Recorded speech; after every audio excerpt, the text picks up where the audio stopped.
Not far from the museum, there's a street corner where we found rocks outlining an old structure.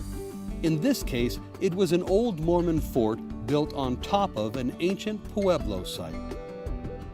The people that built these houses, they built them in squares, and so it's a little easier for us to imagine these than it is some of the older Pueblo sites that we're not used to looking at. So this is like Grandma's house foundation. Yeah, I actually can see mortar in between the stones here on the foundation. This literally looks like the beginning of a wall. Correct. With these houses, they put down a stone foundation, and if you look, you can actually in some places see adobe brick that was laid on top. And that was the primary building material. It was the primary building material 100 years ago and also 1,000 years ago. And this takes over this entire lot here. We see it everywhere. Well, it actually takes over this lot and then goes on across the road there and continues out in that area over there. So it's a factor of use and reuse through time. Right across the street from the remnants of the Mormon fort, we found another site, the site of a prehistoric Pueblo. When you're out and about, you may see things that you think could be a site. With this one, we have the excavation stakes left. What is the etiquette involved when you find places like this? It's really best just to leave it as undisturbed as you found it. There are other clues to sites that maybe you don't see all the time. Some sites have artifacts and some have partial foundations. These have been cleaned away a little bit, so they're a little easier to see.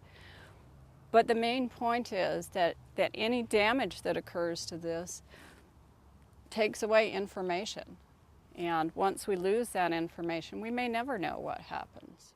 And it's important that it remain in place because as future archaeologists come here and try to excavate, it's also a matter of placement, not a matter just of the artifact itself.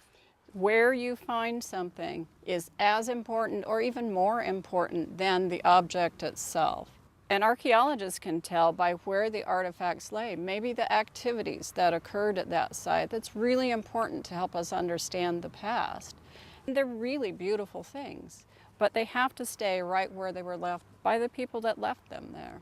Sometimes you don't see these things, they're not quite all that obvious, but you have to be really careful about where you're walking because we don't want to walk across this foundation. It could damage it and then we've lost information. And it's important that we stay off things like this.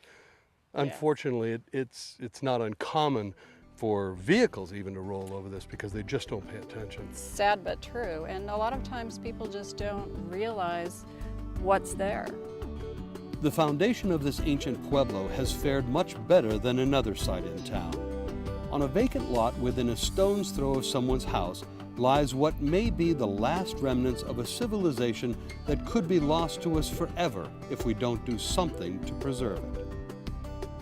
This is an area that actually shows some really sad things, but we're fortunate enough to be able to see some of the artifacts left here.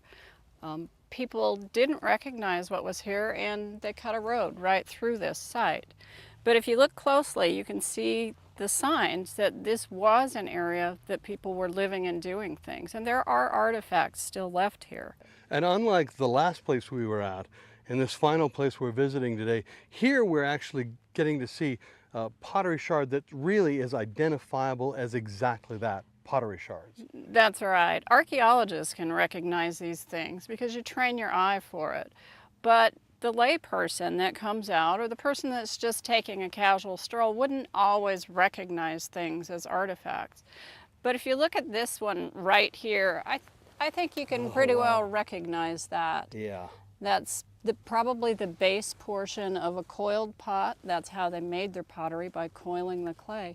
And this is evidence of people here 1,000 years ago.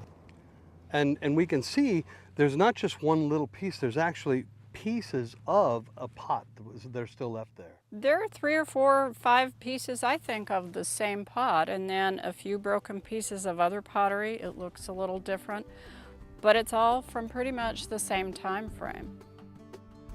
The philosopher George Santayana once wrote, Those who cannot remember the past are condemned to repeat it. But how do we remember a past that we barely understand? Yes, scientists have learned a lot about the prehistoric cultures that lived here in Clark County, but there's much more to learn. And with new technology right around the corner, who knows what we'll learn from a tiny piece of pottery buried just beneath the surface of the sand. That's why it's important that we respect, protect, and enjoy the cultural resources of Clark County.